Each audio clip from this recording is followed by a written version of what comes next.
Muy buenas noches. La justicia militar será la que dicte sentencia en el caso de la muerte de un soldado y un cabo en la base de Cerro Muriano, en Córdoba, durante unas maniobras hace 2 meses.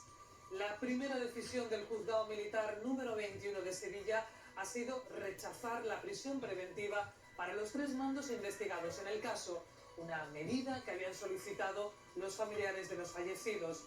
Hoy analizamos lo ocurrido y también los pros y los contras de la aplicación de la justicia militar con respecto a la civil cuando víctimas y acusados pertenecen al ejército. Hasta 2 veces la ministra de Defensa ha visitado la base de Cerro Muriano desde el triste suceso del pasado 21 de diciembre y hasta 2 veces ha insistido en lo mismo. Queremos que se esclarezca absolutamente toda la verdad de lo ocurrido. Yo he instado a todos los compañeros de los fallecidos que cuando declaren ante el juez, declaren sin reserva alguna, clarísimamente, todo lo que ellos vieron, todo lo que ellos vivieron, de tal manera que el juez pueda tomar las decisiones correspondientes. 2 militares han fallecido ahogados en unas maniobras con innumerables fallos de seguridad en el cruce de una balsa de agua y con presunto abuso de autoridad de un mando que ya ha sido apartado. Pero es que no tendría que haber pasado eso, porque tendría que haber habido una lancha con un buzo antes. Y una línea de vida de acero, no una cuerda guía, no es lo mismo. El mando lo que tiene que hacer es decir, yo no puedo hacer el ejercicio porque me falta todo esto. Y plantarse ante su mando, coronel, teniente coronel, y decir, no vamos a hacer instrucción mientras que esto no se arregle. Ahí es donde el mando tiene que ser valiente.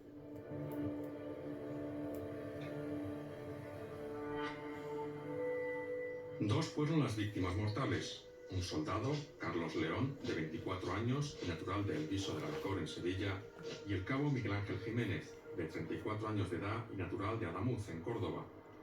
Hubo además 2 afectados por una grave hipotermia y uno de ellos entró en parada cardiorrespiratoria que se pudo recuperar. 3 más tuvieron que ser hospitalizados. Nos desplazamos a las inmediaciones de la base de la Brigada 10 de Guzmán el Bueno en Cerro Muriano, en Córdoba. Lo único que reclamamos es justicia, porque tenemos que dar ese honor a 2 personas con toda la juventud por delante, que en un ejercicio que podrían haber realizado de los muchos a lo largo de su carrera, ya no lo van a poder realizar más, porque murieron desgraciadamente en ese momento. Vanos han sido los intentos hechos por este programa para que la ministra de Defensa, o en su defecto algún mando o portavoz autorizado, diera su versión de lo ocurrido, a pesar de las reiteradas declaraciones de transparencia y de asunción de responsabilidades. Pero no somos los únicos decepcionados. La única manera de que los soldados puedan hablar es a través de las asociaciones profesionales que les representan. Queremos que las palabras de la ministra se lleven a cabo, que puedan hablar con libertad. ¿Qué problema hay en que hablen? El otro día en un programa de televisión, pues un soldado tuvo que salir de espalda, con la voz distorsionada, a oscura. O sea, parece que somos presuntos delincuentes por decir la verdad. La Audiencia Provincial de Córdoba ha decidido que finalmente sea el togado militar número 21 de Sevilla el que se haga cargo de la causa. Y este mismo togado militar ha decidido esta semana que no habrá medidas preventivas contra los acusados, es decir, no habrá prisión preventiva contra el capitán y los otros 2 mandos acusados. Ahora bien, ¿qué ventajas y qué inconvenientes tiene la justicia militar frente a la ordinaria para los encausados y para las víctimas? Siempre que me han dicho algo de la justicia militar, he dicho que a mí me encanta. Me encanta. Son pocos, son orgullosos, pero se trabaja muy bien. Como abogado se trabaja estupendamente bien, muy garantista. Pero es verdad que esa sospecha va a estar siempre, la permeabilidad al telefonazo. Eso, ¿por qué no va a ocurrirle a un juez de Sabiñánigo, por ejemplo? Yo no puedo compartir que la justicia militar sea más laxa tratando algunos de los delitos que lo sería la civil. Lo que sí puede haber a lo mejor alguna reticencia en algunas de las personas que están litigando ante estos juzgados militares al pensar que por esta composición de las salas y de los juzgados que son del cuerpo jurídico militar, al ser el estamento militar un estamento fuertemente jerarquizado, pues les puede surgir alguna duda, alguna reticencia. Un juez militar puede el día de mañana acabar de asesor de un coronel o un general que él ha juzgado. Entonces podemos entender las circunstancias que se encuentra ahí bajo un superior y luego se encuentra bajo sus órdenes. Es muy complicado. Para el abogado del soldado sevillano fallecido, este juzgado militar no sería competente en caso de que otros mandos superiores fueran encausados.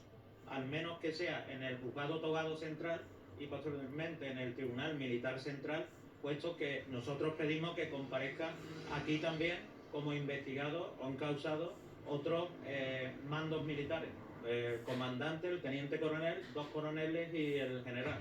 Las posibles represalias y la lealtad debida a los mandos son, según los expertos, los riesgos de que estos casos se juzguen en tribunales militares. Escuchábamos al principio de este reportaje a Alberto Escudier. Este abogado representó a un legionario perseguido y acusado por testificar contra su propio capitán, que pretendía mentir sobre lo ocurrido en un accidente en unas maniobras realizadas en Alicante en 2019.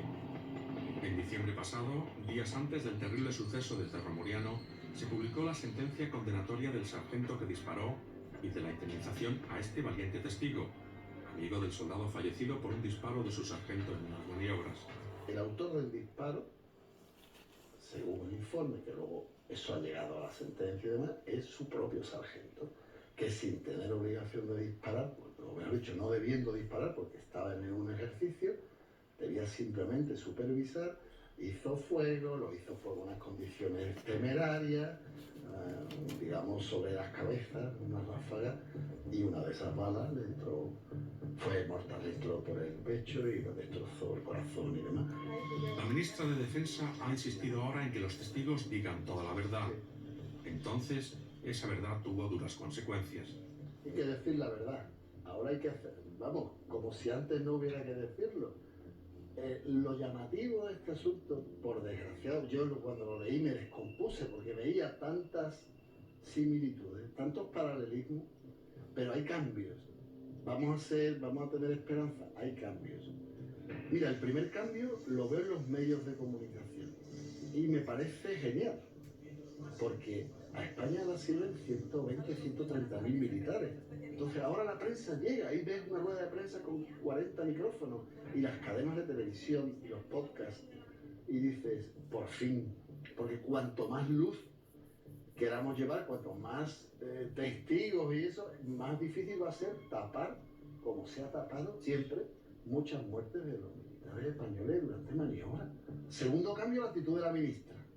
¿Cuándo una ministra tiene que venir a decir a los chavales, tranquilos, decir la verdad? Aquí estoy yo como ministra, que soy la máxima autoridad debajo del rey, en este departamento para garantizaros que si decís la verdad no pasa nada. Eso a Fran le hubiera encantado en su día tener ese apoyo. No es que no se lo dieran, es que era todo lo contrario. La actitud era de persecución. Y el tercer cambio, que es muy importante, cautelarmente se le aparta al capitán de sus obligaciones del mando. ¿Por qué es importante eso? El capitán, para un soldado en una compañía del ejército español, es Dios. Puede disponer de su horario, de sancionarlo. Hace los informes de capacitación que son fundamentales para renovar los contratos.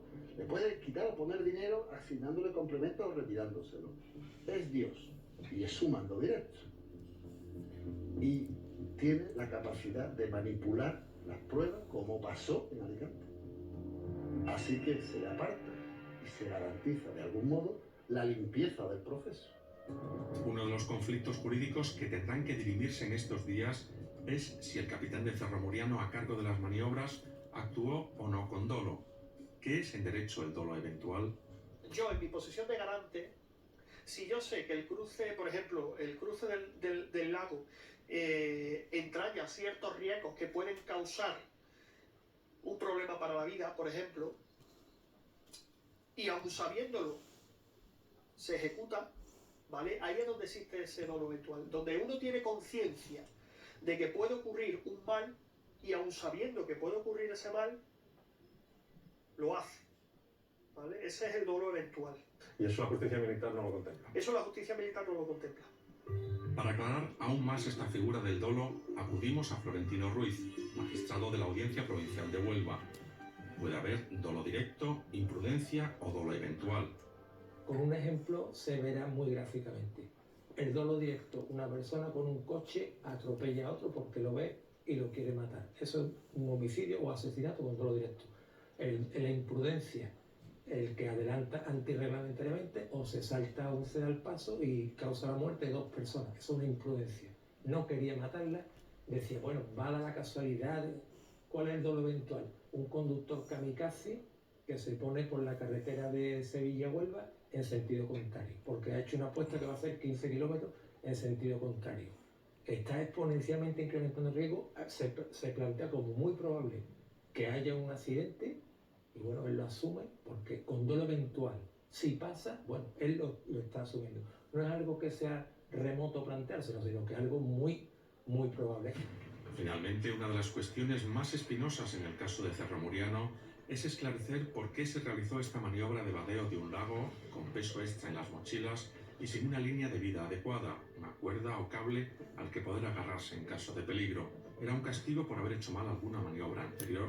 Sí es cierto que se desprende de la investigación que se habían impartido como una serie de castigos, por llamarlo así, por una serie de circunstancias que habían acontecido días anteriores, ¿vale? Como el famoso lastre o mira que se ha dicho que se llevaba y demás, ¿no? Entonces, de la investigación, que todavía no está terminada, sí es cierto que eso sí se desprende. Juan Luis Manfredi, catedrático de la Facultad de Comunicación en Sevilla, es especialista en defensa. Como estas cosas dependen de oficiales de baja graduación que no están, digamos, supervisados constantemente, pues algunas veces, bueno, se sabe que en algunas ocasiones se les ha ido la mano. Cargar la mochila, por ejemplo, que yo sepa, eso está prohibido, pero por lo visto está ocurriendo de verdad, ¿no? En principio, los castigos efectivamente están prohibidos y que yo sepa, eso se cumple a rajatabla, pero hay grietas y esta es una de ellas. Grietas que debían estar ya cerradas hace muchos años. En los últimos tiempos de Franco había algo así como 1.200, 1.300 generales, ahora hay 350. Entonces, y después de haber peleado mucho para poder llegar tan lejos, a base de muchos cursos, muchas participaciones, ya no queda ningún heredero. ¿Que habrá nostálgicos? Pues seguramente, pero en principio todos nuestros militares son demócratas. Ese capitán tendrá probablemente, si sigue digamos, el escalafón normal, tendrá 40 años. O sea que nació 20 años después de la muerte de Franco. Y cuando fue a la academia, hacía ya un siglo que la educación militar había cambiado. La base de Cerro Muriano forma parte de la OTAN. Es una de las primeras que entrarían en acción en caso de conflicto armado. El cabo Jiménez, uno de los fallecidos, ya había participado en misiones en Líbano y Letonia y había sido condecorado. Sabía nadar y tenía experiencia de sobra en estas maniobras. La obediencia, el deber, las ganas de estar donde había que estar. Dos fallecidos, dos familias destrozadas. Al menos piensen que si ya su hijo no se lo va a devolver nadie, a ver si se consigue, por ejemplo, que esta prevención de riesgos pues se lleve al extremo profesionalizado que debería ser. Que esa sea su satisfacción, ¿no? Que dentro de 2 años digan, oye, pasó lo mismo, pero había una ambulancia y había una lancha y había un buzo y a los chicos con un poco de mal cuerpo y un poco de hipotermia, pero se les salvó.